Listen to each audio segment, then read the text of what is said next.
In this video, I'm going to give you the answer for this question. The question is, which US territory is home to the largest rum factory in the world? When I give you the answer for this question, the correct answer for the question is Puerto Rico. That is the answer for the question. Hi, thank you so much for watching this video.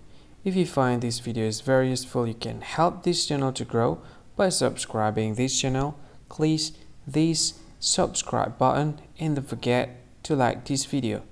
And if you find this video is not really good, or you don't really like this video, or you kind of feel that it's a little bit offensive or something like that, you can click this one, dislike button. You can do that anyway. And if you want to share this video with your friend, you can share it by clicking this share button, and you can share it to any social media that you wish that is currently available at this time, like Facebook, Twitter, LinkedIn, and many others, right? And if you want to add this video to your playlist, you can click this one. You can watch this video later, and you can find more options by clicking these three dots.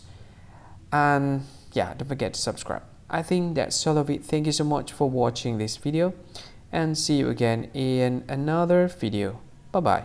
See you again.